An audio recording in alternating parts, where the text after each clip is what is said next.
I am, because we get to have our show, don't we, Mark? Oh, yeah. Best day of the week. As far as I'm concerned, it is. We got a pretty good show tonight, don't we? Oh, yes. Yeah. It's going to be another adventure into prehistory. And today, we have a couple people from Friends of Serpent Mound joining us tonight. The first is Jeff Wilson. You may have heard him on Coast to Coast, and he's a historic preservationist with Arc of Appalachia, and maybe later we'll get a hello from Delcy. The other is a return guest, Ross Hamilton. You've seen him on Ancient Aliens and America Unearthed, and his writings frequently appear in Ancient American magazine, and his books are sold at the gift shop at the Serpent Mound. Hi, Ross and Jeff. How you guys doing tonight? Good. How are you? Oh, just trying to stay warm. Good, Eddie. All right. It's pretty cold up there, isn't it? I guess so, Thomas. I'm glad I'm down in the south. It's 20 degrees officially right now, but I think it's going down to 13 tonight. Ooh. From my understanding, seeing some of these mounds and stuff, it's best to go see them in the wintertime, isn't it? Yeah. In some cases, yeah. You really get an idea of the lay of the land that way. And in the summer, many of the earthworks that aren't kept up are grown over, so you can't really tell if they're burial mounds or if they're something that was attached to more like a temple system. So it behooves us to take care of them in winter, sort of reminds us of that fact. Well, if it wasn't so cold, I'd go up there during the winter and check them out. Well, I would say if I could throw this out, we'll just throw this out right at the beginning.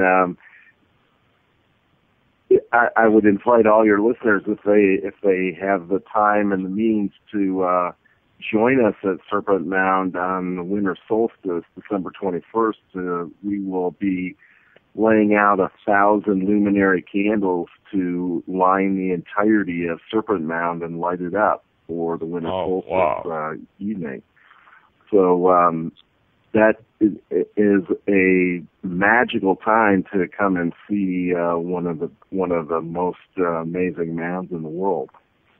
That does sound extremely awesome. I hope that it's going to be recorded.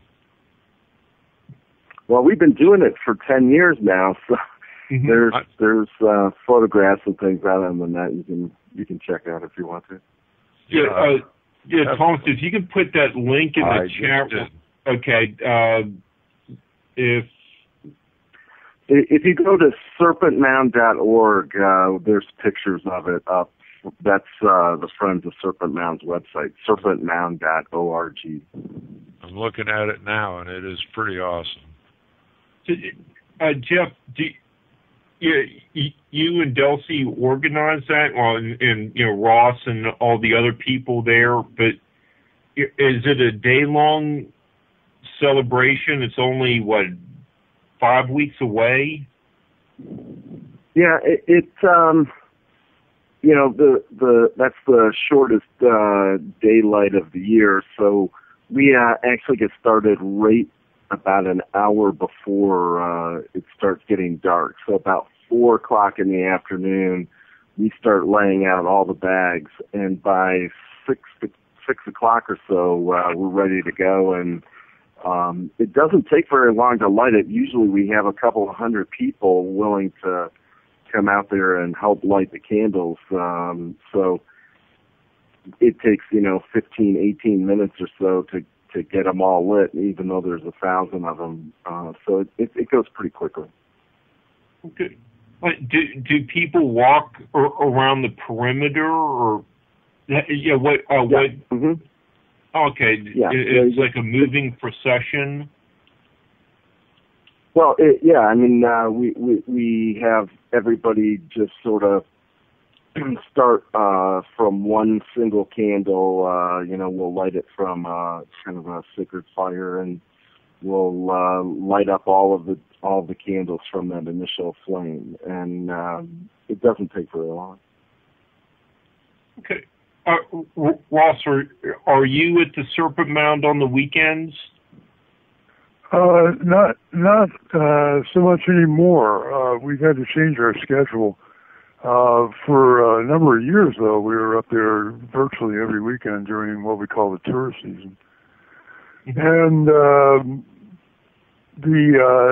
officially, the park does close down after the winter solstice, and it kind of slows down from its height after school starts.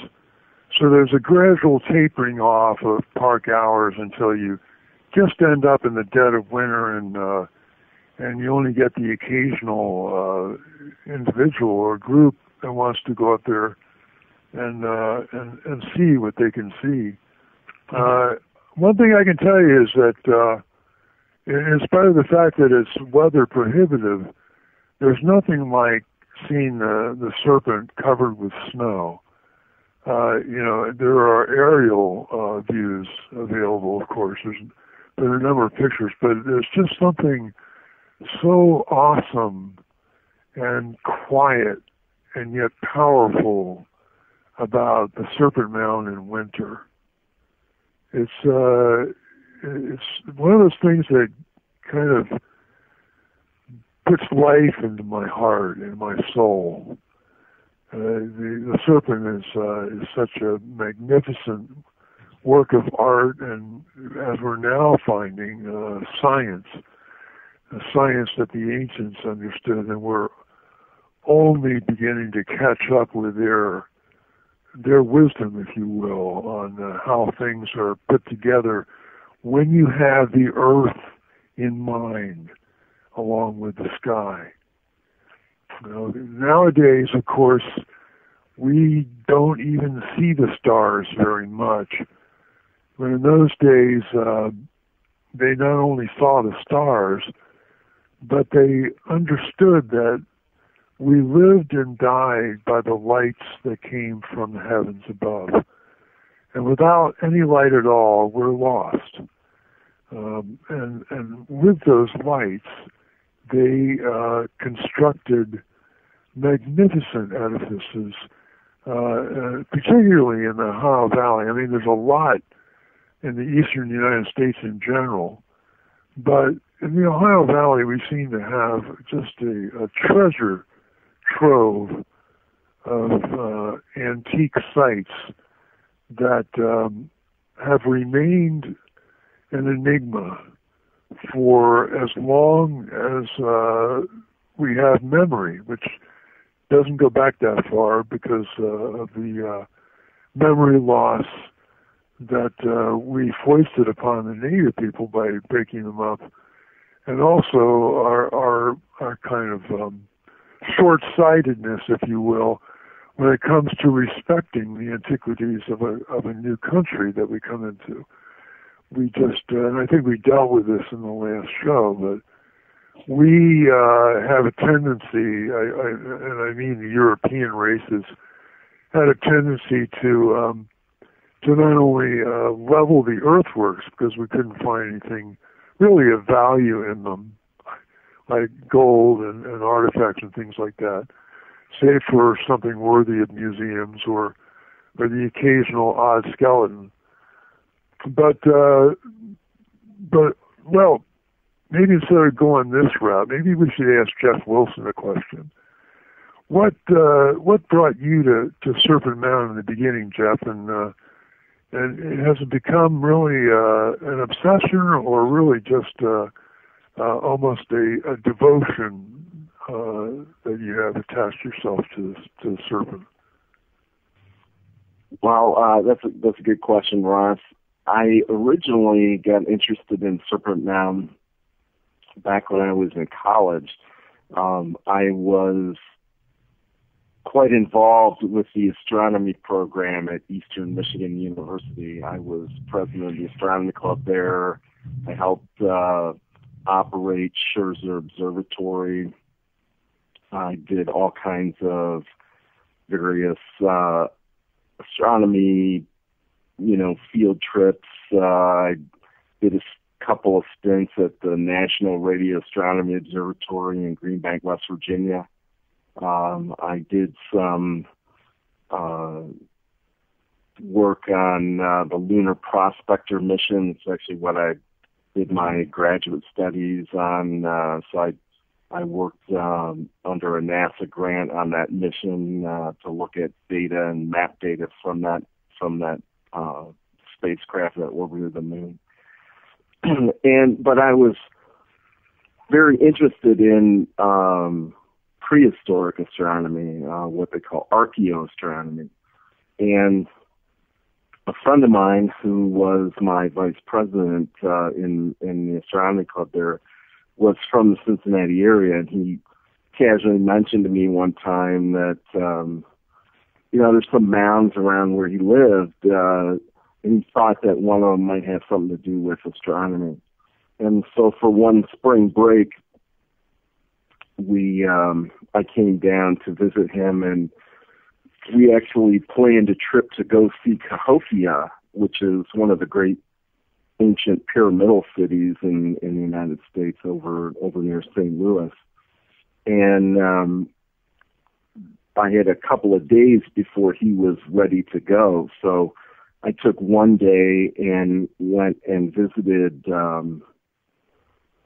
Fort Ancient, which is in southern Ohio. I went and looked at the Great Miamisburg Mound, which is the largest conical mound in the state of Ohio, about 6 to 7 stories tall. It's pretty sizable. And we went to visit a reconstructed prehistoric village called Sunwatch up near Dayton, Ohio, and another conical mound called Enon Mound, which is in Enon, Ohio.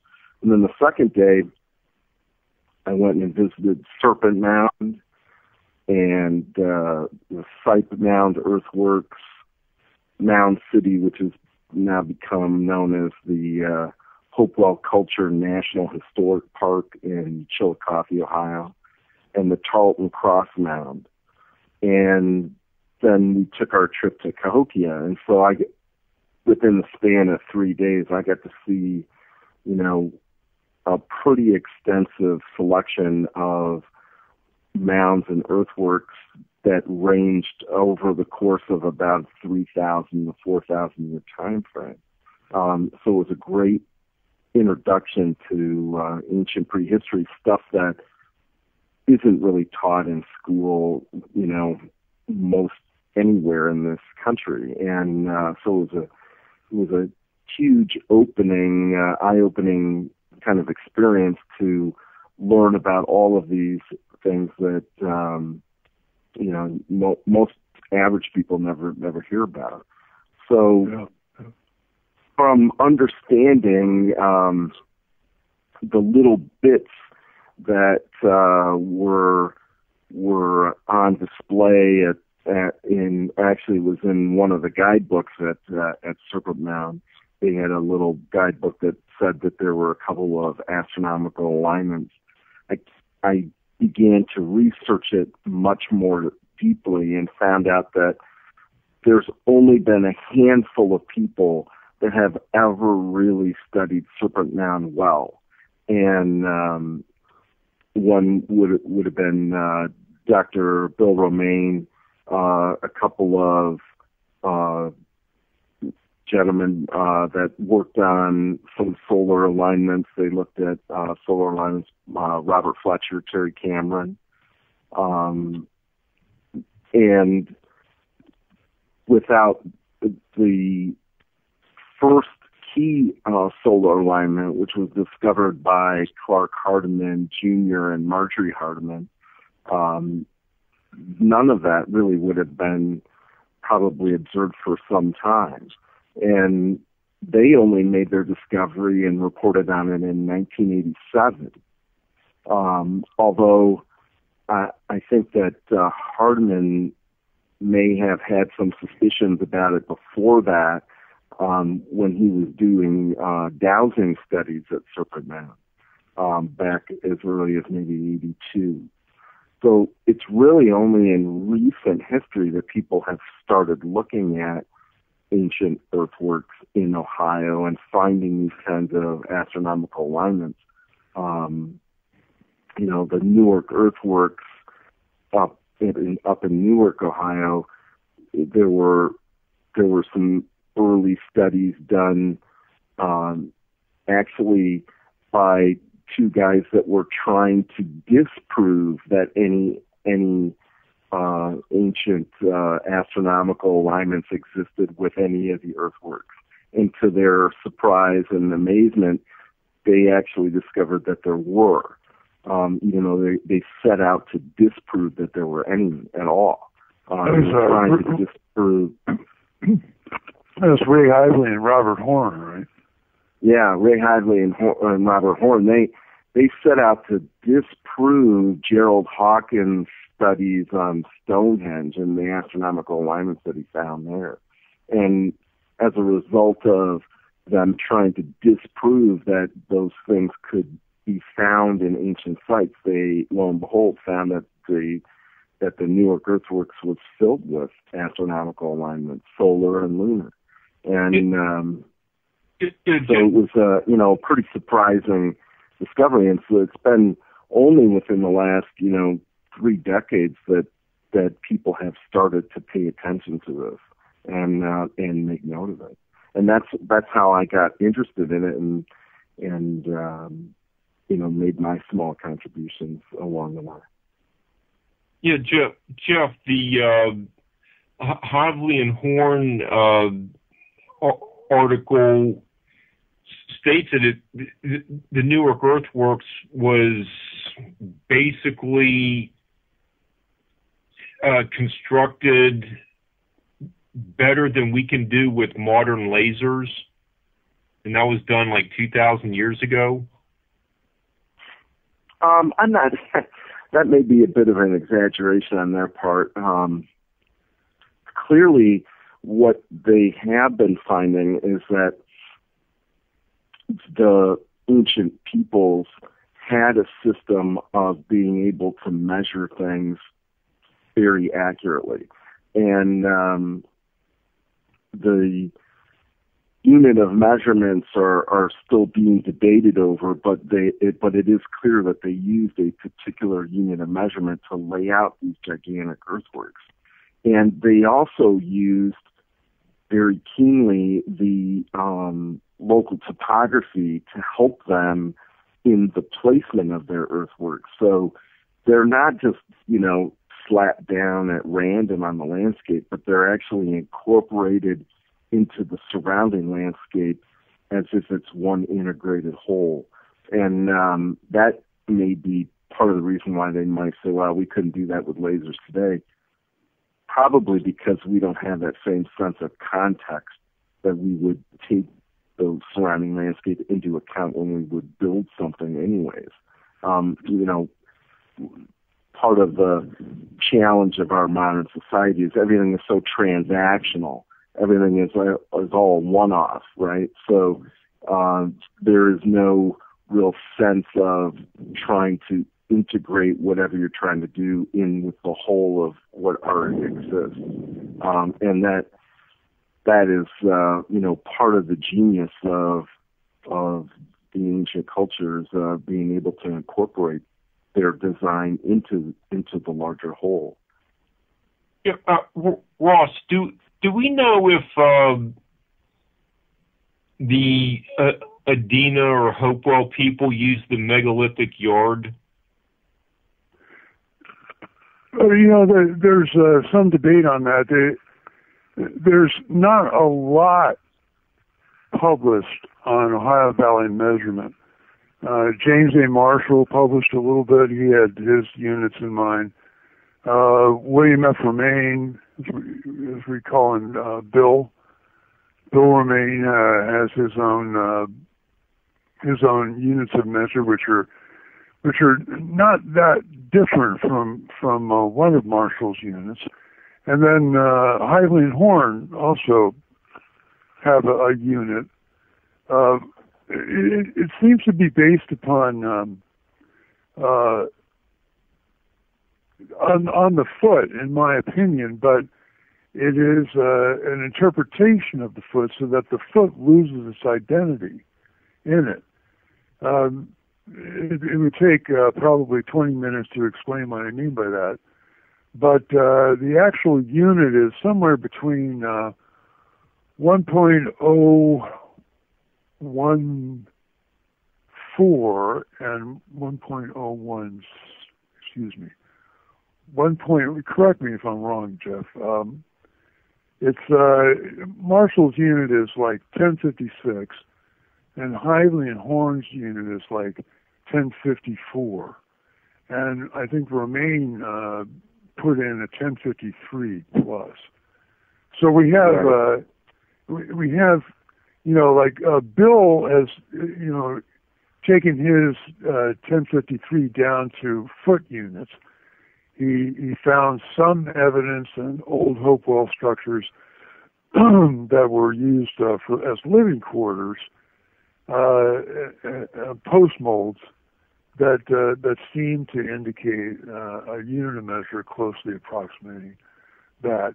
But Hively and Horn got their unit out of the measurement of the great. Well, not the great circle, but the circle of the circle and octagon at Newark, which is like 1054 point something feet. So James Marshall also speculated that the circle of the circle octagon in Newark was somewhere in that range, but he said it was 1056 feet. So you know, there's a little bit of debate, but they're all right in that little niche. And what I try to emphasize in star mounds is that, well, let me answer your question first. The megalithic yard, for people that aren't familiar with it, is a unit of measure that was pretty much discovered and developed in the literature of Alexander Thom, who was a Scottish professor of engineering around the time of, during the 50s and 60s, I think he was most active. And Thom's unit was shown to have been used in many of the lunar aligned stone circles in Great Britain. And so I think he even wrote a book called Lunar Observatories. And this particular unit measure comes out quite a bit. Now, in my first book, The Mystery of Serpent Mound, I show how Thom's units can be projected onto Ohio earthworks if you go by the grid method and not by the hands-on, you know, method of actually measuring the earthwork per se, the earthwork by itself. So that by creating a hexagon around the serpent, for example, I can show how the serpent loops almost seamlessly through the hexagon, and that the unit of measure that goes between the asterisk points of the hexagon corresponds to the megalithic yard and the megalithic rod. However, Bill Romaine shows that the serpent can be related back to what he calls the Hopewell unit, or in this case, the serpent mound unit. And I think he's updated this information a little bit over the last 20 years, but essentially, he goes and shows how this 1.053 is a possible unit of measure that was used in the hands-on, you know, the direct measurement of the earthwork itself. So, James Marshall used grids too, and he would often come up with a 1056 or multiples thereof, which were actually related to the old chain and foot units, although Marshall said that they weren't related, that there was some isolation from the cultures of Europe and the Middle East and the Americas, although he feels that this kind of coincidence was due to just a logical, assessment of how we would go about creating a unit measure. So the Ohio Valley is unique in that sense because we can show how the megalithic yard and what we call the Hopewell units exist. Now, when you use the word or the term Hopewell, you have to understand that with recent carbon dating performed by Dr. Romaine and Dr. Moynihan and the rest of the crew at Serpent Mound, that the serpent, with all of its amazing possible geometries and possible astronomies associated, really has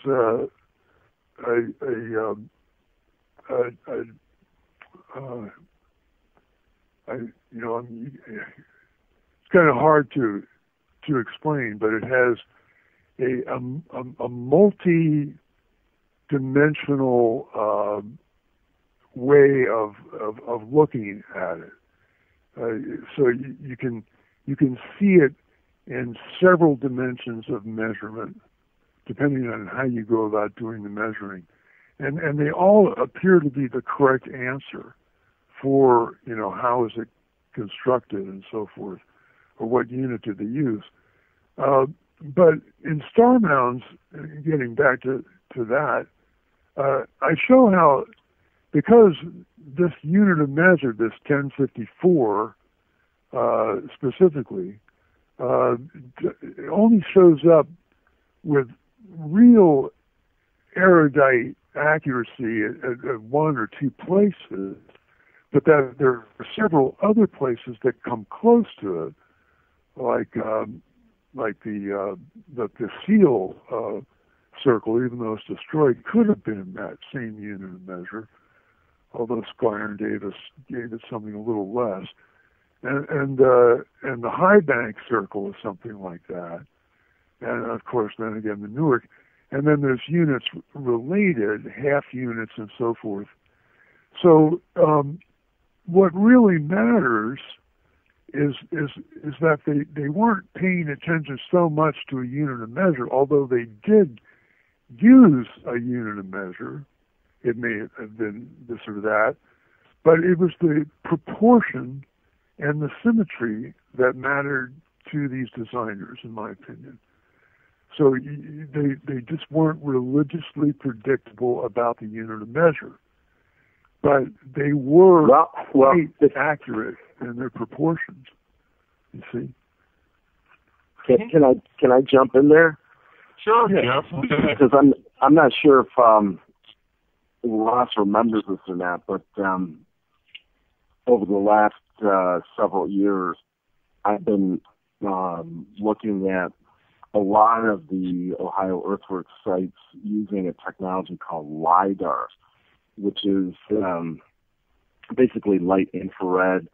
You fly over in an airplane and shoot a laser down to the ground, and it reflects back up to a sensor in the plane and collects a lot of points of data that you can reconstruct into very accurate maps. LIDAR stands for light detection and ranging.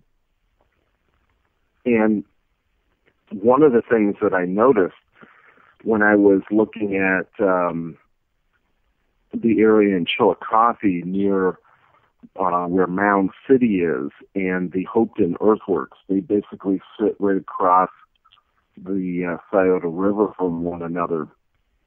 The Mound City is kind of a rounded square. It's a square but has rounded edges. On the opposite side of the river, the Hopeton Earthworks had a square with a kind of a circle attached to one end of it. And those two squares, the square at Mound City and the square at Hopeton, they're roughly identical in size to one another. But here's the interesting point, is that you can take that size dimension, if the size of the square of either Mound City or the square at Hopeton, because they're roughly identical. If you use that as your unit of measure, the distance between those two sites divides out perfectly evenly. 1, 2, 3, 4, 5, 6, 7, 8 units of those squares. And not only does it divide out perfectly evenly, they're aligned to one another. So if you drew a line through the center point of Mound City, it would align with the base of the square at Hopeton. And what I noticed is that it turns out that these sites seem to be laid out on a pretty gigantic grid system. And I checked that out using the LiDAR information to look at the same phenomenon with a couple of other different sites. So it works at, for instance, the site Mound Earthworks and the Baum Earthworks located in the Paint Creek Valley. And they also appear to be laid out on a grid system based on the size of the squares. There was a square at the site Mound Earthworks, and there was a square at the Baum Earthworks, and they divide out evenly within one another.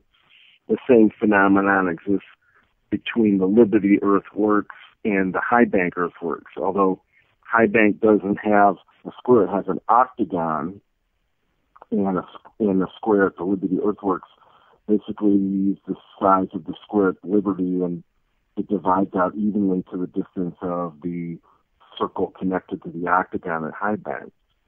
So, however all of these sites were laid out, again, they weren't one-off individual sites.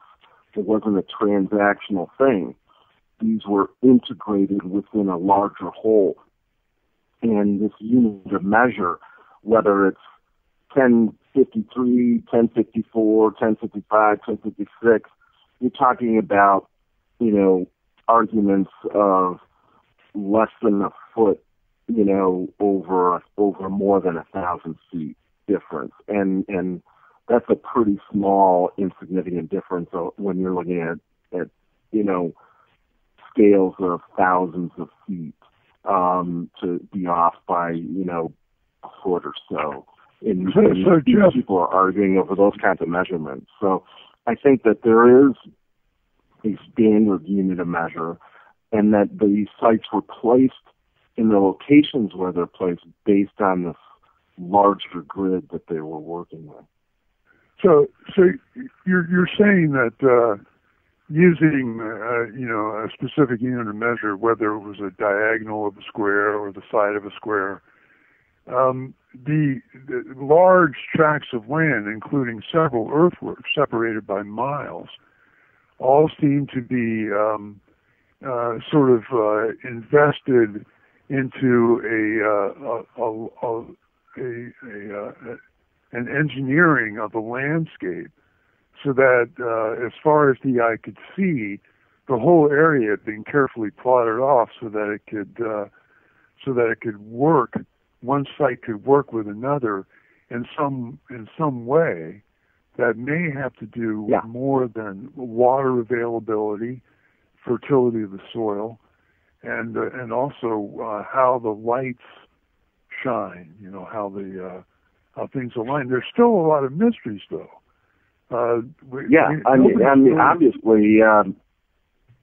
these were not planned as some kind of mundane thing, right? They're a piece of a larger whole, and we're now just beginning to, find the right jigsaw puzzle pieces to figure out the framework of even where to look and begin our understanding of these sites.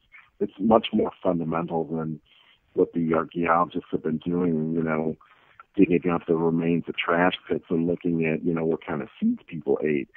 there's something much more important and fundamental going on here with how they constructed their cosmology and how they lived in conjunction with the Earth. And, you know, that seems to be not very well studied at this point. Yeah, well, that LiDAR study that you did, Jeff, I used part of it in star mounds. People should be more aware of it, so I think hopefully you'll get that published sometime soon, and some more people can understand what you're talking about. The LiDAR technology allows for an individual like Jeff, using the right software, to take raw data. In this case, it was produced by the state of Ohio, I think, and sort of model that raw data and remove the trees and everything else that gets in the way of minute heights and depths in the topography, so that if a site has been completely plowed down, but there's like just a quarter inch or a half inch of raised terrain that you normally couldn't even see if you were walking there. Jeff's LiDAR can pick that up in many cases. And so when you get to a place like Fort Ancient, and it's the modeling, it's all in the modeling. It looks like somebody's worked in smooth potter's clay by the time Jeff gets done with his pictures. Well, let me explain that a little bit. So, first of all, it's not my LiDAR data. It's everyone's LiDAR data. It was paid through tax money, and it was part of a project by the Ohio Department of Transportation to map all of the state highways in the state of Ohio using this new technology. And it is administered through the Ohio Office of Information Technology under a program called the Ohio Statewide Imagery Program, or OSIP, which is really a partnership between state, local, and federal government agencies. And there is an office that's called the Ohio Geographically Referenced Information Program, called OGRIP, that collects and processes and stores all that data. And you can access it on the web and download it for free. It's also being hosted through the United States Geological Survey Center for LiDAR Information Coordination and Knowledge. And that they have a fantastic acronym of CLICK.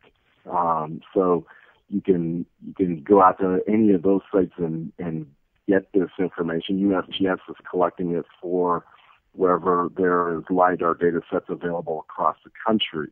But Ohio has their own program, although you can get it at either site. So, but what I recognized in the data from my days of doing remote sensing back in college was that Ohio State Route 73 is virtually right next to Serpent Mound, and that there was a chance that if they were mapping the highway, they might capture Serpent Mound in the data set.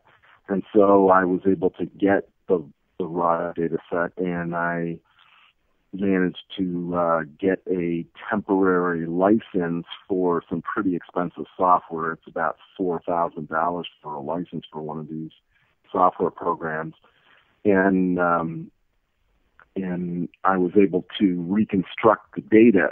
And what you can do with it is the data, when the laser bounces off of something, it kind of can tell what it bounces off of, whether it's bouncing off of, concrete, or it's bouncing off of a tree, or it's bouncing off of a building. So you can essentially take all of the dots that are bouncing off of things that you don't want to see and just take those out of the data. And so by removing all the trees, essentially anything that bounced off vegetation like that, you reveal what's underneath, because, some of that laser data can make its way through the trees and it will hit the ground and then reflect back up. So, the canopies of these trees are, not completely, so dense that no light reaches the ground. So light does make it down there and then reflects back up, and you're able to reveal what is, basically hidden from most people when they're, even taking satellite photos or aerial photography. So you get to reconstruct the data. The accuracy is within a couple of, millimeters, essentially. So depending on the quality of the data. And it's we've learned so many things, so it discovered so many new things that people hadn't seen before of these sites. The map that you published, for instance, in your book Star Mounds that I did of Fort Ancient Earthworks, and you did that great overlay with the best available map that was done by the archaeologists who spent 2 years working on creating the best map of Fort Ancient. Turned out not to be that accurate at all, and so they were off significantly in a number of areas based on the accuracy of the LiDAR survey. So there were lots of different findings like that, and it's an important tool in revealing stuff that most people had never seen before. Yeah, Jeff, you were just talking about the advantages of LiDAR, and a couple weeks ago we got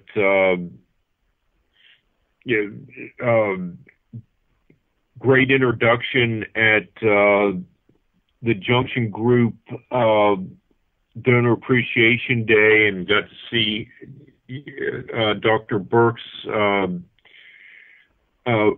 work with the magnetometer. What's some of the differences between the LiDAR and magnetometers? So the LiDAR will bounce off the surface of the ground. A magnetometer looks at what's inside the ground.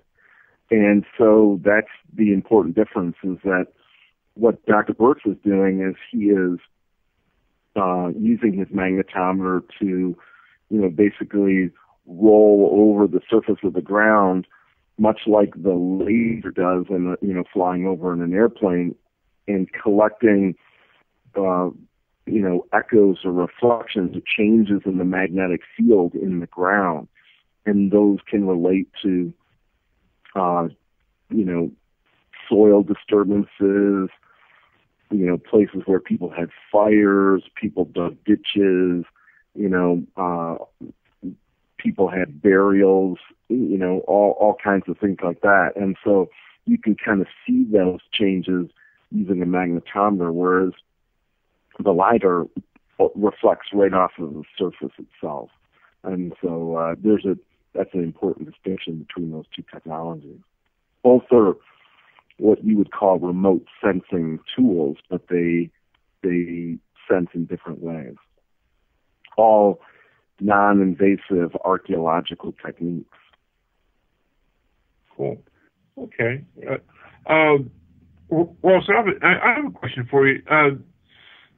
A little bit ago, you were talking about some of these ancient units of measurement, and I know you've written about how the Great Pyramid could fit into the circle at the octagon mound, and it's, I was just wondering, do you think that there could have been some old world connections coming to Central Ohio? I think that, but I'm not the kind of diffusionist that some people would make me out to be. Right now in the United States, there are two factions, basically, and a third that I'll try to build up to explaining. One faction is your orthodox archaeologists who use metrology that is standardized according to their cultural understandings, and it's very difficult for a lettered or degreed anthropologist or archaeologist in the United States to stick his or her neck out and say, yeah, I think probably there may have been some Greek or some Phoenician or some Egyptian or some Celtic visitors here, because there's been some anomalous evidence, or there's been a little bit of evidence to suggest that, because somebody in their peer group is going to warn them, don't publish that, because it's not going to pass peer review. And so before anybody opens their mouth who has anything to do with academic resources in the United States, or is attempting to make themselves eligible for a teaching position, they're going to stay away from diffusionism, because we have taken it upon ourselves to mishandle artifacts and data to the point where we really don't know who's been here or what's been going on, even with our own native societies. The second school is, of course, the diffusionists, and this is the crowd that likes to publish through the alternative, non-academic magazines and the independent journals and publishers that aren't affiliated with any academic presses. And the diffusionists have an easy, almost enlightened message for the general public, and that is, look at all this evidence, not only for Vikings, but for Prince Madoc, and that's another story. The possibility of Phoenician traders, the possibility that the Celts were here more than once, the Chinese, and so forth. And it just goes to the point where the evidence, while much of it is anecdotal, there's just so much of it that has some artifactual evidence associated with it or attached to it, that it's really hard to just say diffusionism doesn't work. So on the one hand, you have your academics who may privately concede that there's some diffusionism, probably.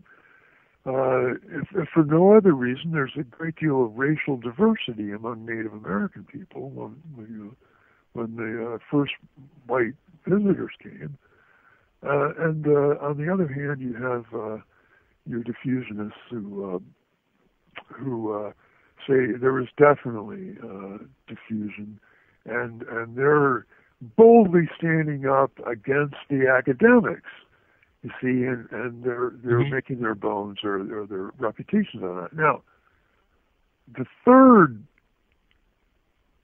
idea, is it was neither diffusionism nor was it indigenous people who created some of the monuments in the Ohio Valley and the eastern United States, but it was a former or previous culture that thrived here during what we call the Archaic period, that were so highly adept at astronomy, geometry, architecture, land surveying, and other interesting bits of esoteric science and ancient science, that we have a great deal of trouble understanding why there's no evidence for a previous culture. And it's because, and this is the third argument, the native people that we call Adena and Hopewell in the Ohio Valley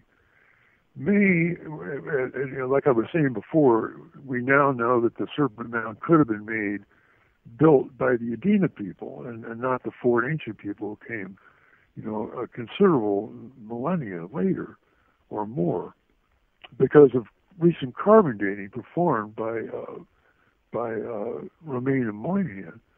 So we have this cultural tradition that probably started with the Adena people that suggests to us they underwent a long process. I'm saying this because we don't have any grave evidence or any other evidence from Native American sources that can prove definitely the Adena were this advanced.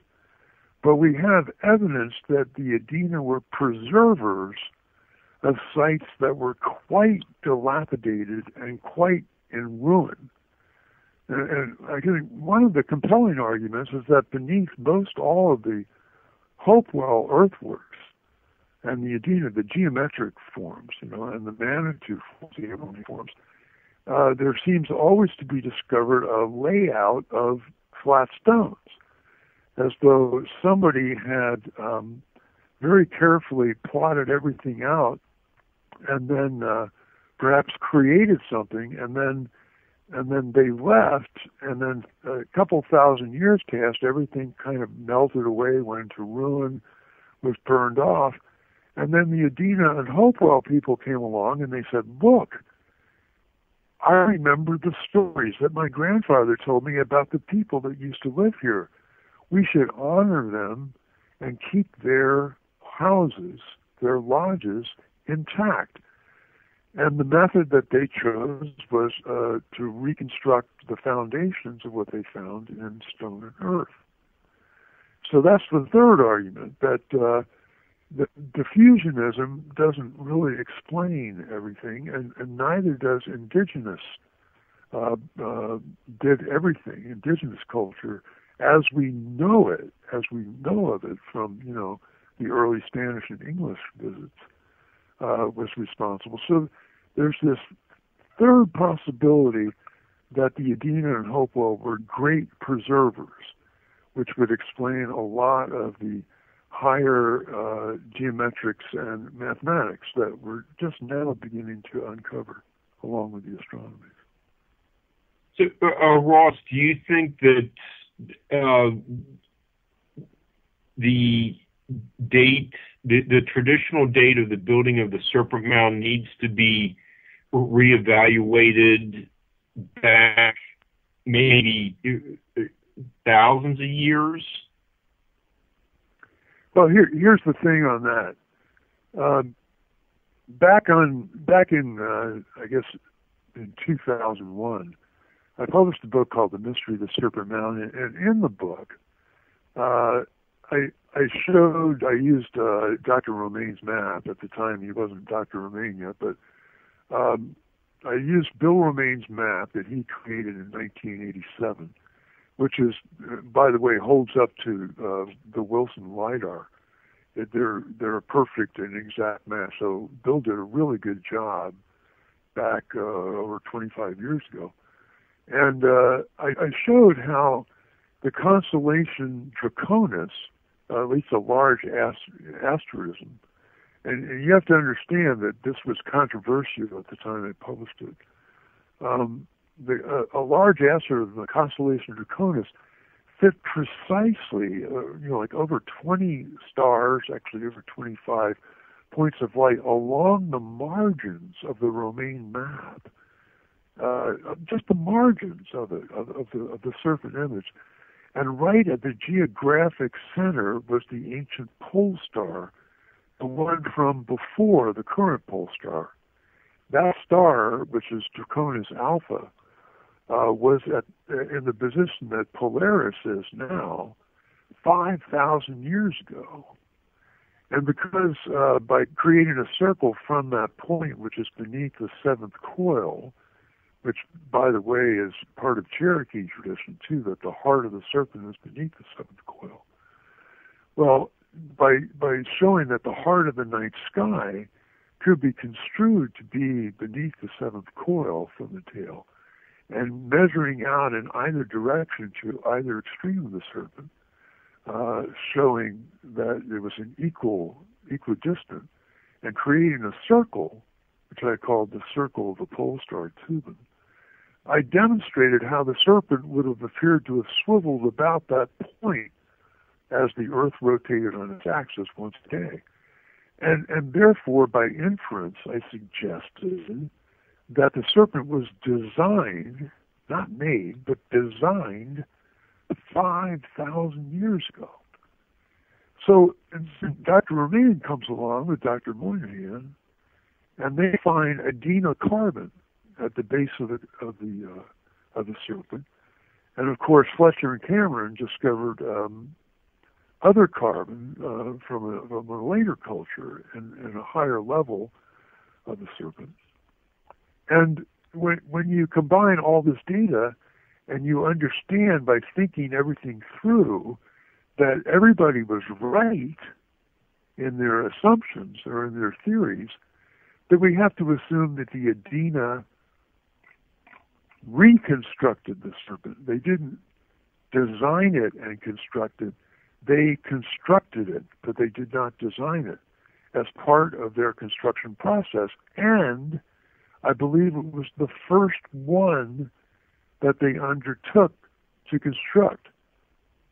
So, from this point on, my research, and I'm hoping to get Jeff involved in it by contributing to some of his research, is the possibility that we're looking at a greater antiquity for the designs of these fabulous architectures of the Ohio Valley. It might be worth spending a minute or two to refresh people on the timeline of the various ancient Ohio cultures. They don't know. We got less than a minute before our break. Well, let's pick it up after the break. It'll probably take more than a minute just to list them all. So Jeff, in the minute we have before the break starts, do you want to tell everyone about the winter solstice ceremony again? Sure. It will be at Serpent Mound. We will be laying out 1,000 luminary candles, which will outline the entirety of Serpent Mound for the winter solstice. So December 21st, it's a Sunday. Come out about 4 o'clock. We'll start laying the candles out, and they'll be lit by probably 6 o'clock or so. And they last for several hours. Is there a cost? I don't know if the park will be charging parking. That's up to the park, but if they do, it's a typical parking fee. We'll be back in a few minutes.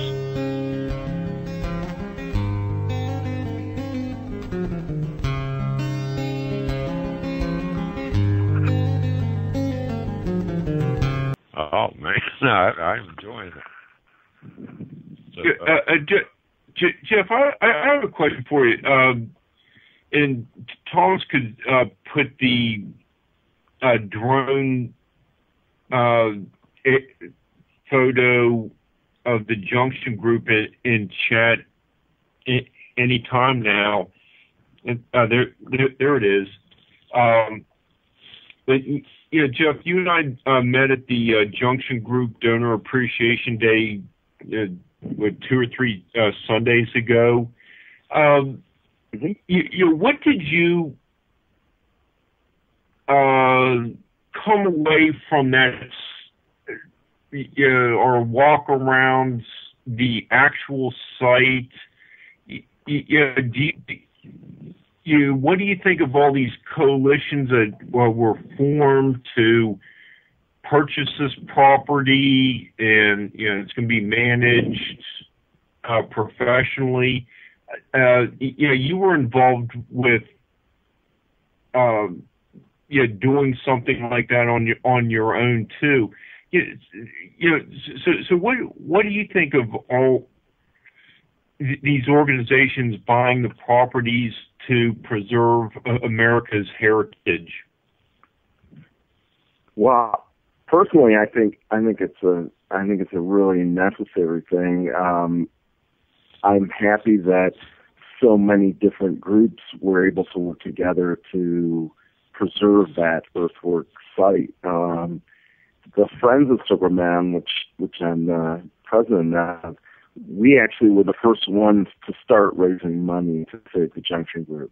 We were the first to get out on the internet and make a call out saying, hey, this property is going up for auction in 17 days. We have 17 days to raise money to, try and purchase it. And once we, were out there, then a lot of other groups that have a lot more resources than the Friends of Serpent Mound got involved in, people like the Archaeological Conservancy, which owns, hundreds of archaeological properties, and that's their whole sole reason for being is to preserve our ancient culture, to places like Rivers Unlimited. Without Rivers Unlimited, that site probably wouldn't have been saved without the personal efforts of their leader. Then you had groups like the Heartland Earthworks Conservancy. You had Bruce Lombardo from that organization on a couple of weeks ago, from what I understand, on your program, and he was instrumental in helping to get the grant money from Ohio, Clean Ohio grant funding that was largely responsible for the money used to purchase the site, to all kinds of different groups consulting on it, the National Park Service, Ross County Parks, there were a host of them.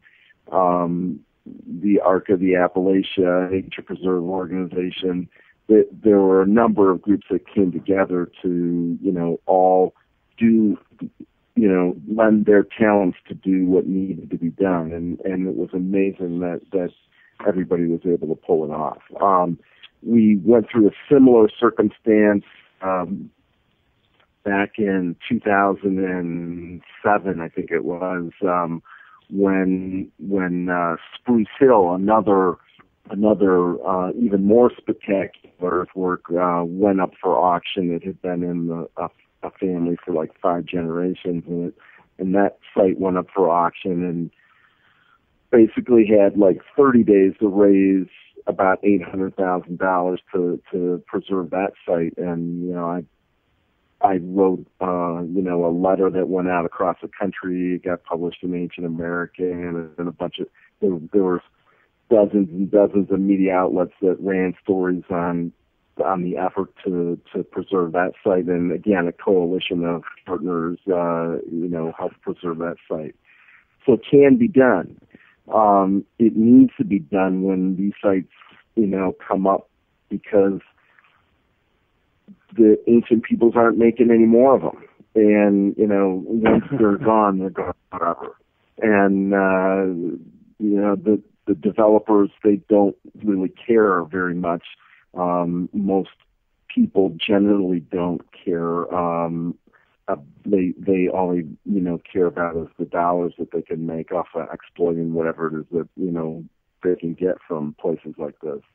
But once that heritage is gone, we lose a lot of our own history and our own place in it. And, for a lot of people, it may be the way that these ancient peoples had a relationship with their environment may teach us something about how to better live for us with our own environment. And, I think that those lessons are important, and places like this inspire, awe and wonder, and it gives, people a sense that, cultures like like the Hopewell that may have constructed a lot of these sites, or the Adena, or others in different places in the United States. Those cultures lasted for hundreds and hundreds of years, and they lived full lives. Their cultures arose and lived a full, civilization and disappeared. And another one came along and arose and lived a full life and then disappeared. And likely that's going to happen to us at some point, unless we can avoid, fouling our own nest and destroying ourselves, in a similar fashion. So I think that whatever we can learn from these ancient cultures is critically important to our own preservation, today. I would just say that the preservation of serpent mounds, for instance, I just did a study on this over the last couple of years. It was largely, thought by most people that the archaeologist from Harvard, Frederick Putnam, preserved serpent mound, but that's not exactly the full story. It was actually a group of women that saved serpent mound. They raised 90% of the money, and serpent mound was the very first archaeological site in the United States to be preserved by anybody.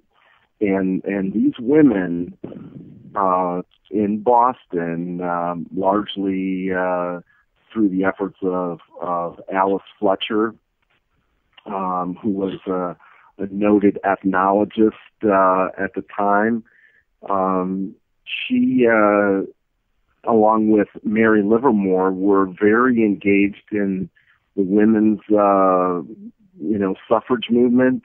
They were involved in the effort to end slavery in this country. They were involved in the temperance movement, and they created the Association for the Advancement of Women, and they also... There we go. We're back. Okay. Hey, Jeff, before the break, you were going to expound a little bit on the pecking order of prehistoric cultures in the eastern United States and the Ohio Valley. You want to go back to that point? Sure. Do you want to finish the story about the women that saved serpent mound? I think it's an important distinction. Okay, yeah. The reason that these women decided to save serpent mound and as a preservation effort was because of what was going on in their time. They decided to preserve this in the early 1880s after there was a devastating economic collapse, not unlike the one that we just went through in this country over the last 5 years, caused by a big property bubble. The housing market crashed, the economy crashed, it was a worldwide depression. There was the rise of the, Industrial Revolution. There was waves of immigration coming here. People were in really bad straits, and they looked around the country at all these problems coming out of the Civil War. There were just huge societal problems, not unlike what we're going through today. And they looked around and said, the old Puritan ideals that stitch this country together really aren't working any longer. And we've got to look around and find something that can unify people and give them a sense of what it really means to be an American. And what they were led to was the ancient mounds. And they said that really the only thing that we will all have in common in terms of a heritage is if we look to the preservation of this ancient knowledge. And that's the reason that they put forward an effort to preserve Serpent Mound, which was the first archaeological site preserved in the United States. And, if they understood that, these women that saved Serpent Mound, they over 100 years ago, we're still losing archaeological sites today. We should all stand up and try to follow in the footsteps of these, brave women that didn't even have the right to vote in this country, let alone, try to lead people out of all of the challenges and problems that they face. And we can do it today. We've done it, a couple of times now with Spruce Hill and the Junction Group. Other sites are going to come up, and people need to be prepared and aware and not be afraid to stand up and try and preserve them. Okay, Jeff, do you want to get back to Ross's question about the different cultures in America? Sure. So at the end of the last glacial period, what most people call the end of the last ice age, which was about 10,000 years ago, up to about, 10,000 BC to about 8,000 BC. That's what archaeologists call the Paleo-Indian period, or the Paleolithic. And in Adams County, where Serpent Mound is located, south of Adams County along the Ohio River, there is a Paleo-Indian site. So people were in Adams County and at Serpent Mound as far back as the end of the last ice age. And when I give tours occasionally in the summertime, we sometimes in the past have hosted a geology day event at Serpent Mound, because Serpent Mound sits inside of a meteorite crater. A meteorite hit that part of Ohio about 240 million years ago, and it's still somewhat visible today. It's about 5 miles across, and Serpent Mound sits in the kind of the western area of the crater. And you can go to the rim of the crater, and if you can, use your imagination, you can picture yourself as a Native American in the Paleo-Indian period at the end of the last ice age. You'd be walking up on the southern rim of the crater, and you'd look across the landscape, and you would see this gigantic 5-mile wide circle in the ground. And beyond that, you would be able to see some large hills, of which one of those hills later on became another Native American earthwork called Fort Hill. And right at Fort Hill is where the glacier stopped. So you would see nothing but ice beyond that. Some people have speculated that, that the ice may have been as high as 2 miles up into the sky. So, literally Serpent Mound was the last place on Earth you would be able to go going north. And you would come upon this big giant circle in the ground. And that's where Serpent Mound was later built. So you have this Paleo-Indian period and then from about 8,000 BC to about 1,000 BC, that's what's known as the Archaic period, and that's what Ross is talking about. That Serpent Mound laid out like the constellation of Draco, and the center point being aligned to the North Celestial Pole during that era. And that era, at the end of that, there's an early period, a middle period, and a late period. And that late period is where people that began to bury their dead into glacial remnants from the ice age. They called them the glacial cane people. That's when they began burying dead into big, what look like mounds, but they're like deposits from the glaciers. And that then leads you from about 1200 BC to about 100 BC to what Ross referred to as the Adena culture. Archaeologists like to call that the early woodland period, and that's when serpent mound seems to have been constructed based on the most recent carbon datings by the project led by Bill Romaine. And after following that, from about maybe 1 to 200 BC to about 500 AD, or what they call CE, Common Era, that's when the Hopewell culture in Ohio lasted. And the Hopewell seemed to be responsible for a lot of the major geometric earthworks and hilltop earthworks, hilltop enclosure earthworks. After that culture seems to have disappeared or changed from about 600 CE to about 1000 CE, there was a culture that most people have, including archaeologists, don't really know much about, because they didn't really leave much behind to in terms of mounds or anything. But they're called the intrusive mound culture, because they used to bury their dead into mounds that had already been constructed. And so that lasted for about 400 years or so, 400 or 500 years.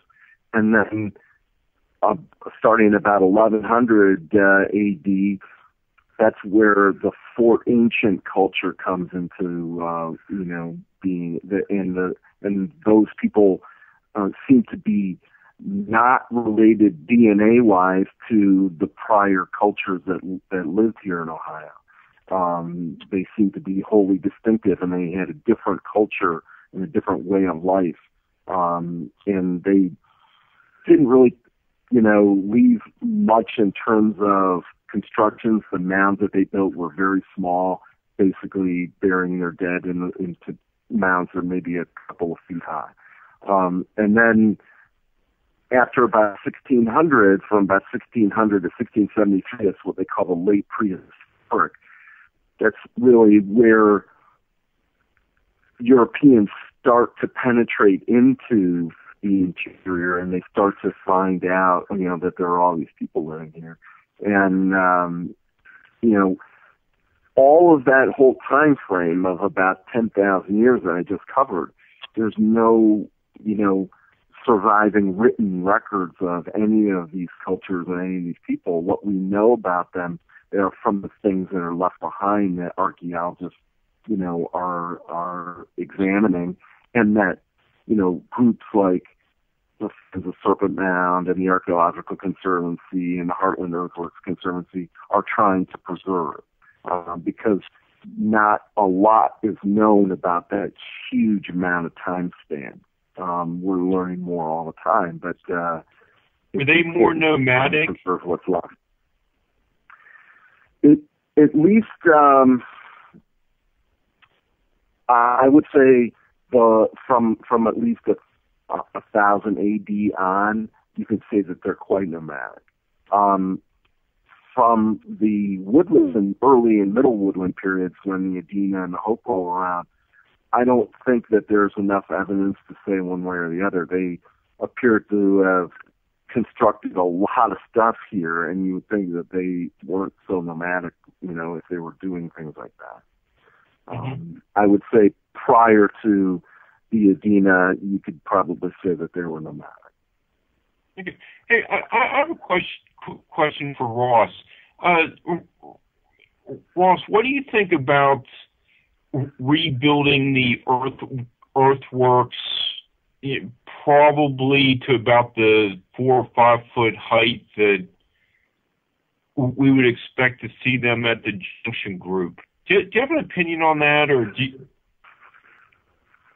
Well, I was talking to Jared Burks briefly about that when he gave a talk at Serpent Mound for our Serpent Mound Mysteries Day last summer.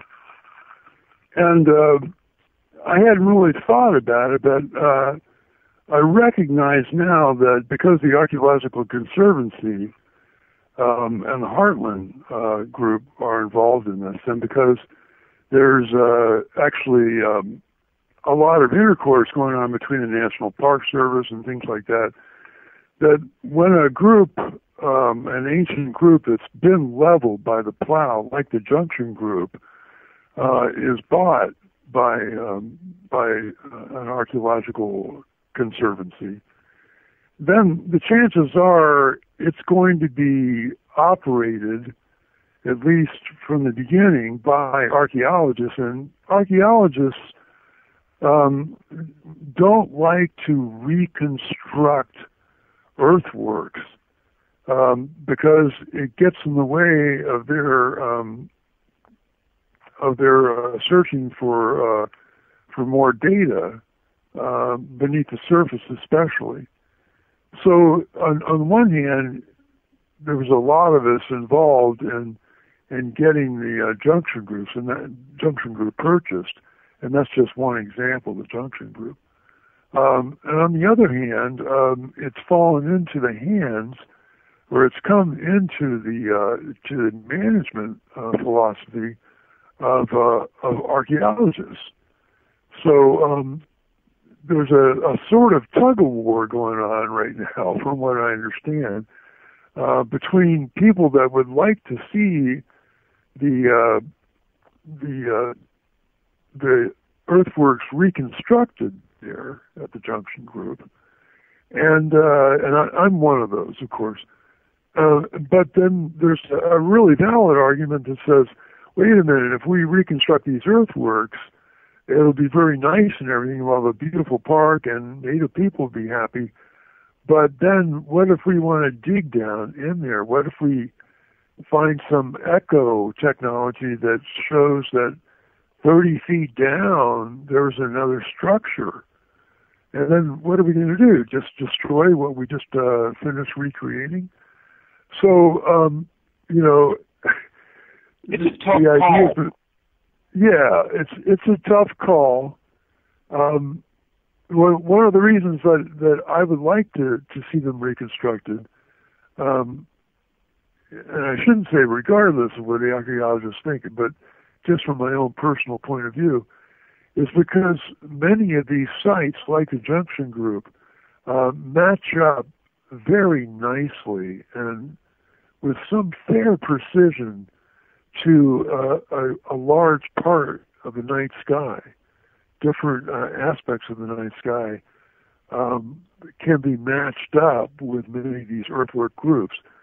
The Junction Group just happens to lay over very nicely with Capricornus, which is one of the great ancient zodiacal houses that falls right along the area where the sun rises on what they call the lane or plane of the ecliptic. So it's a good question, Mark.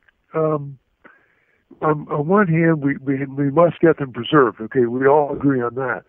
On the other hand, what we're going to do with them after we acquire them is another story.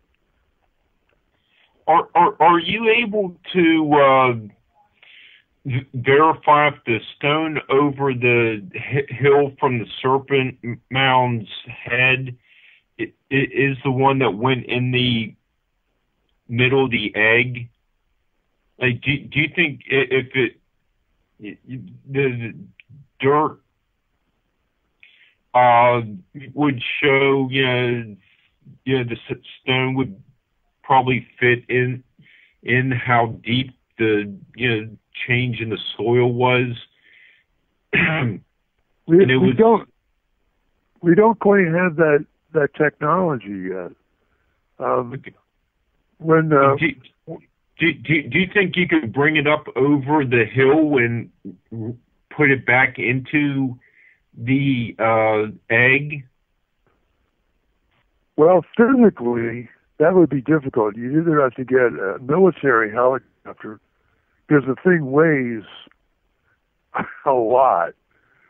Or you have to get, it's about 10 feet long, 24 feet of 24 inches across, and it's cut to a nearly precise rectangular shape with one end of it notched at a 90-degree angle on its top, just like many of the menhirs in the insular Celtic region. On the other end of it, it seems to be tapered down to what looks like a crude axe head blade. But just looking at the thing from different angles, we've taken many pictures of it and exposed the edges of it and removed the moss that was on it to a certain extent. We found that it indeed appears to have been worked at one time. So the real argument here is identifying it as an artifact. And right now, there are two schools of thought. Again, one school of thought, which is the ortho school, says, no, it's not an artifact because look up in the cliff face. It could have just fallen off there. But, the counter argument to that is when you look at the cliff face, you don't see any other chunks nearly that size or that precisely hewn anywhere else along the edges of the Brush Creek on those cliffs. And secondly, we don't really know if it's the same kind of stone for sure. They're both dolomite, we know that. But the cliff face itself may at one time have been sort of engineered in order to give the appearance of a serpent's head.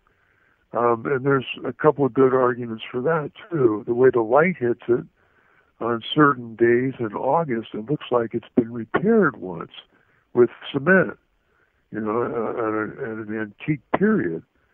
So the Orthodox archaeologists don't want to spend any time measuring it or speculating on it because there isn't a lot of precedence for standing stones in the Eastern North America earthwork societies.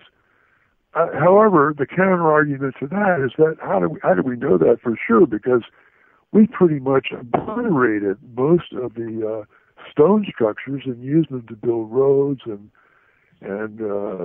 foundations for barns and houses and what have you, or just eliminated them so we could use the property to plan on.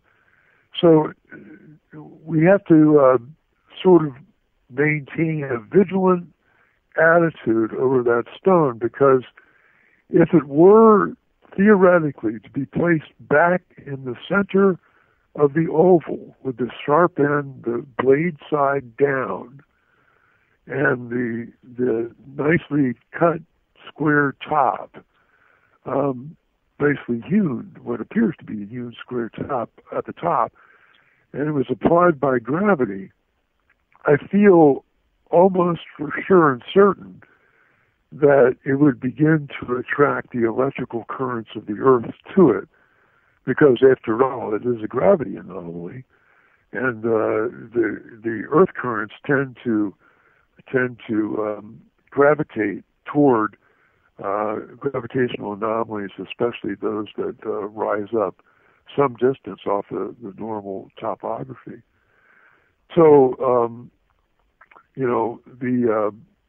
the area of where Serpent Mound is, Jeff said, reminded us that it is a massive meteor crater, and that further evidence shows that through drilling, the area is highly faulted, and that when an area is highly faulted, the natural electrical currents which generate from the core of the Earth as they rise out through the mantle into the crust tend to polarize and accumulate in highly fractured areas. Very similar to when you break a refrigerator magnet in half and you try to put it back together, but it no longer, it just repels where it used to be held together because it repolarizes itself.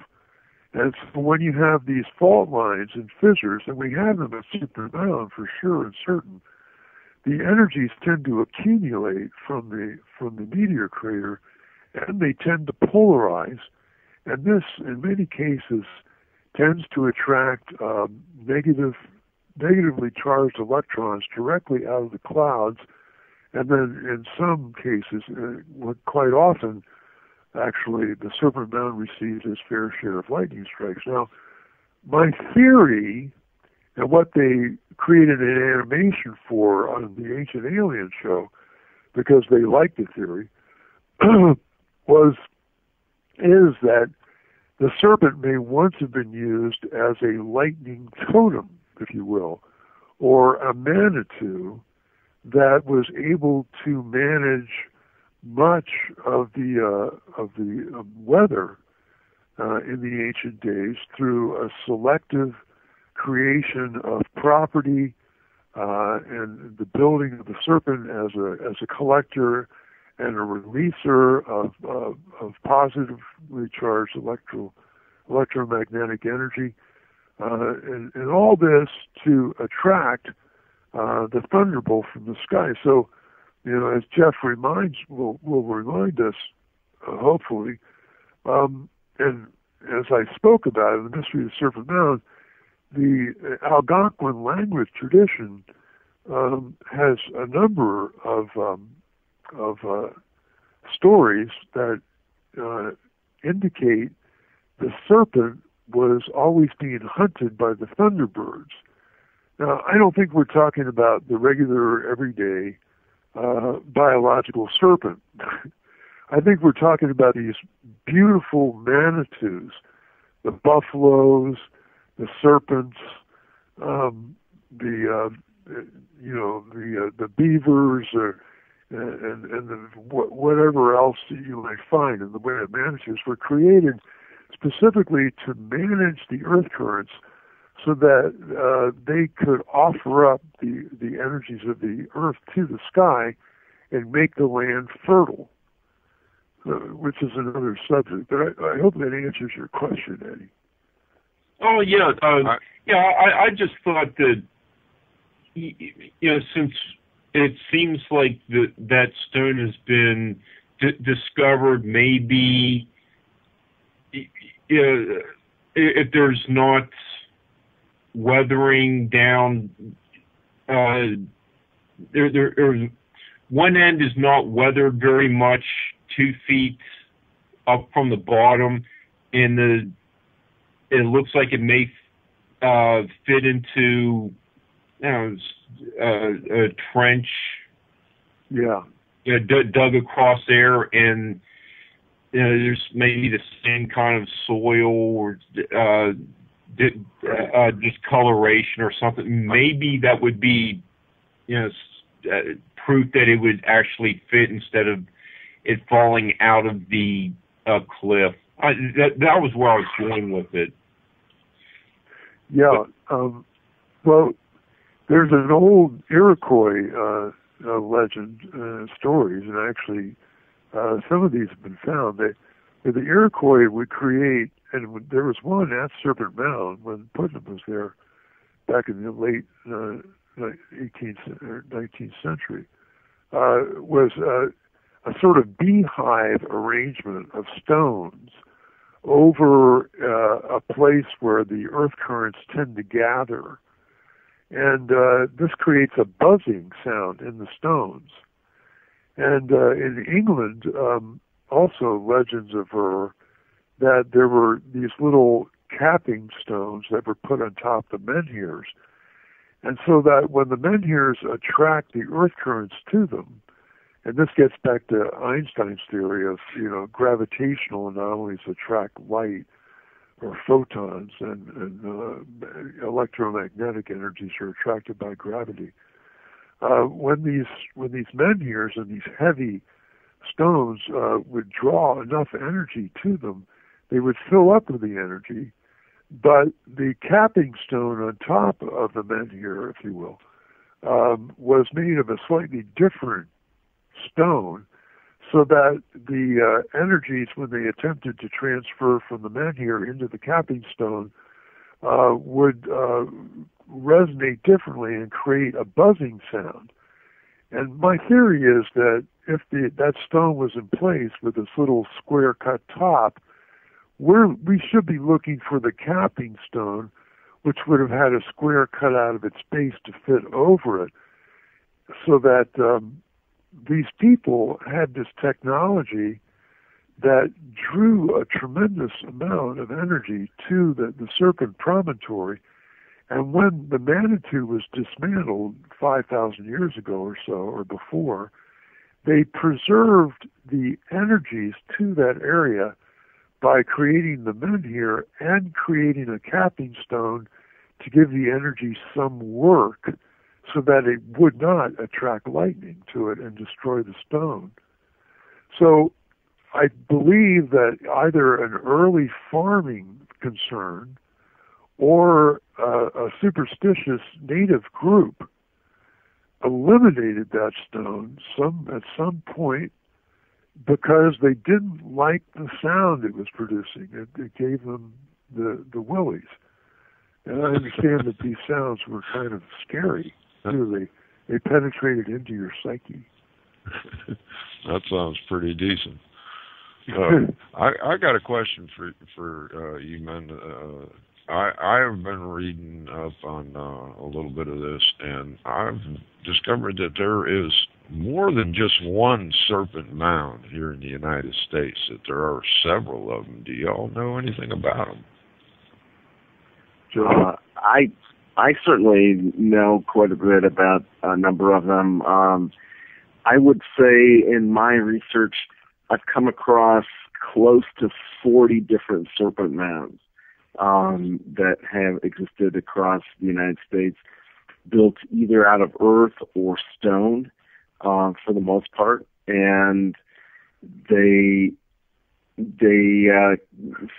seems like almost every month or so someone turns up evidence of yet another one that people have overlooked. The Serpent Mound in Adams County, Ohio, is one of the largest and best preserved that remain. There is a Serpent Mound site up in Ontario, Canada, that is also preserved, but between those two, there aren't too many that have much protection in the way of preservation. The rest of them, many of them, have been completely obliterated. There are still probably a dozen that exist that are still in various states of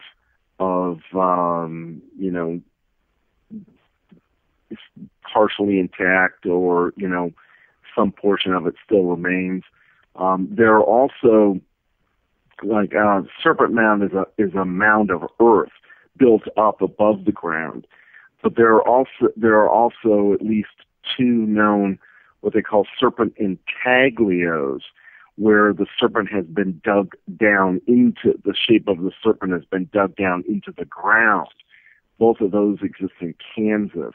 And they all pretty much depict roughly the same thing, where you have a winding serpent that the body bends back and forth, where you have sort of a triangular shaped head that has an oval in front of it. And in many cases, the tail has a kind of a winding spiral to the end of it. There were at least 4 or 5 known serpent mounds in the state of Ohio. And, the one that exists today seems to be the last remaining one. There's a couple of hints of stone serpents over by Fort Ancient on the opposite side of the Miami River that are fairly small, and they were built out of stone, but after they were discovered, the archaeologists excavated and then reburied them, so they're not really available much for people to go see. But there were quite a number of them. There was another serpent mound in the same county just south of Fort Ancient. It was known as the Warren County Serpent, that was looked at by some archaeologists in the late 1800s. It was written about fairly extensively. It was on the same order in terms of its size as the Serpent Mound in Adams County. And there were people that tried to preserve it. There was a big initiative of locals, at least several times, that tried to get the Ohio Historical Society to step in and save it. And in the end, they didn't. It was destroyed sometime in the 1970s by a gravel company that came in, purchased the site, and got tired of people coming out there to visit the mound, so they just mined it away for gravel. There's a serpent, a stone serpent that is on the Kentucky side of the Ohio, of the Ohio River, not far from Serpent Mound. I would say maybe within 50 miles. That is in partial state of preservation. A few years ago, the company that owned the property is a landfill company, and the serpent sat on the top of this hill, overlooked the river, and they decided to lease the top of the hill to a cell tower company that came in there and built their cell tower right in the head of the serpent and destroyed the head of it. But the body, I think, still remains. There is another serpent mound, for instance, in Adams County, Illinois, that was discovered at the end of the 1800s. That one is very much like the Serpent Mound in Adams County, Ohio. They're very much almost on the exact same latitude, very much in terms of their dimension, fairly similar. Head has a little triangular head with an oval, but the one in Adams County, Illinois, the body is broken up into sections. And what's interesting about it is during certain seasons of the year, say after the winter, the snow melts, the area around the serpent seems to have been constructed in such a way that the water pools in the area, and it makes it appear as if the serpent is going in and out of the water, like you may see pictures of, sea serpents drawn, where you have little humps coming in and out of the water. And that also appears to be the way that the Serpent Mound site is constructed up in Ontario, that the body of the serpent is broken up into sections or segments. So there are a handful of ones that they're modeled very similarly, but each one has their own unique, pieces to it. Ross might appreciate this story about the Warren County serpent. Ross, in one of his books, talked about a serpent mound in that I think the Cherokee legend talks about that it was dressed up like it was, that there was would you say, Ross, that there were like special stones that were placed on the serpent to kind of dress it up, right? Yeah, they had covered it. According to my sources, they had covered it with nacre beads, pieces of oyster shell, and polished everything in crystals, and that the serpent appeared. Well, the Warren County serpent, when it was excavated in the 1890s, they did some test trenches there. Dr. Charles Metz and Harlan Smith from Michigan, they uncovered sections of that serpent mound and found that it was covered with big slabs of white stone in a very similar fashion to the way that your legend depicts. So it may be that's how it was laid out, or the legend was based maybe on that serpent mound instead. But there are quite a number of these, and of course, all of these ancient mythologies that the various native tribes have, and this was uncovered by an extensive study by a guy by the name of George Langford, who wrote about this in an article called "The Great Serpent in Eastern North America." Is that there is this duality of the Thunderbirds and the Great Horned Serpent, and that legend of those two are across the continent from the Pacific to the Atlantic. Almost every tribe had some variation on these legends of the Thunderbirds hunting down the Great Horned Serpent. And the only way to kill the Great Horned Serpent was to shoot a fiery arrow of lightning through its head. And there are a number of Native American traditions that involve reenacting that mythological story as a earth renewal ritual each year, that unless that happens, unless the Thunderbird, kills the Great Horned Serpent, then the earth will not be renewed for the next year. Exactly. And so, that's an important piece of understanding, the Great Horned Serpent and the Thunderbird.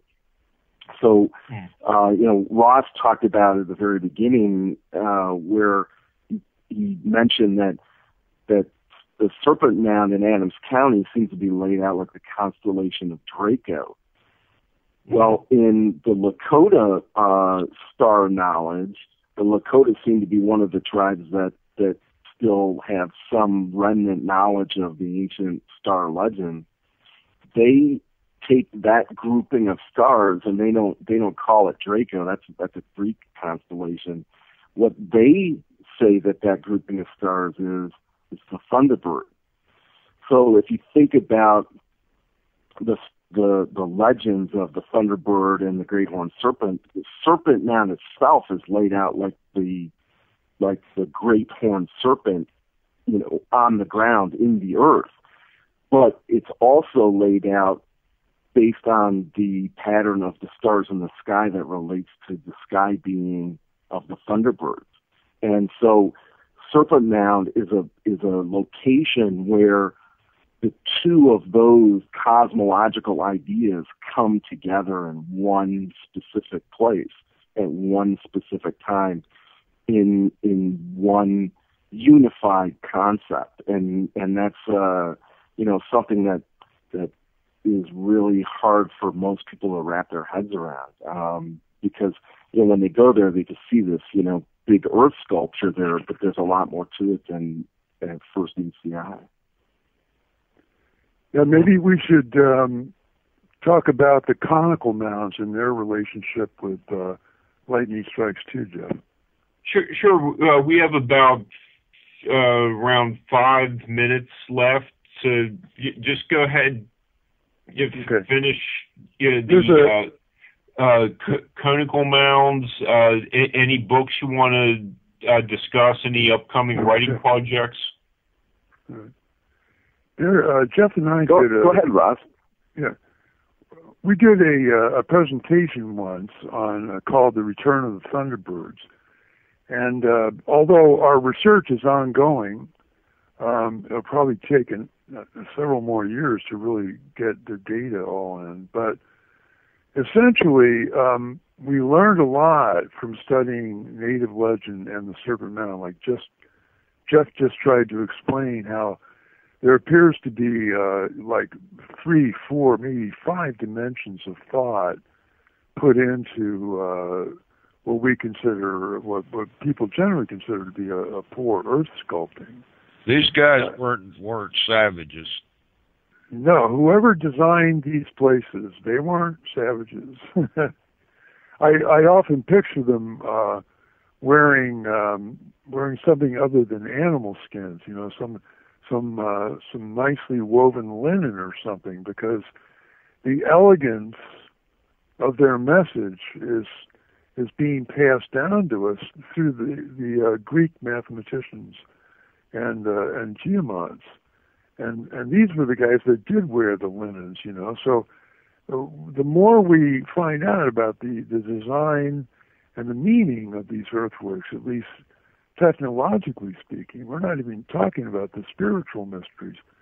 The more I'm starting to understand that the Adena and Hopewell were very much interested in doing the same thing that we're interested in today, and that is to preserve these ancient sites. But not to digress, dotted across the landscape, and I think the largest one was in West Virginia, the Grave Creek conical mound, were these very tall, and Jeff described one earlier that's in Miamisburg, Ohio, very tall, like 6-7 stories tall. I think the one in Grave Creek was even taller than that. There's one in downtown Cincinnati, and I've heard stories about one in Indiana that was quite large as well. But there's a Native American author that some of your listeners might be familiar with named Doug Boyd. And he was a student of a fellow, a sort of medicine man named Rolling Thunder. Now, Rolling Thunder taught Doug Boyd and others that in the old days, the medicine men used to create pits, or like what we would call moats today, around areas where they knew the lightning would strike. And if they were able to drink the water that had collected in the pits, within a few seconds after the lightning strike, it was healing. And that's just a very conservative way of putting it. Joseph Campbell, in his study of Native American myths, suggests that the Native American magician class, and we're talking about very advanced, spiritually advanced people, by using medicines such as this and other secrets that they had from past cultures going back perhaps millennia, were able to inhabit the dream state, very similar to the Australian Aborigines, where they were able to literally leave their bodies at night and exist in the dream state and walk the landscape as it is. They also had powers of telepathy, the power of seeing over distances with the inner eye. All kinds of what we call occult powers were attributed to the imbibing of such medicines as were related to the Thunderbird and serpent technologies. And that's the end of the show tonight, and I want to thank you guys for coming on. It's been an awesome show and eye-opening, and I would like to invite you back soon. Not enough time. Hope y'all enjoyed. Remember, we're listener supported, so if you got a buck or two, we'd sure appreciate it. Thanks, Jeff and Ross. That was a lot of fun.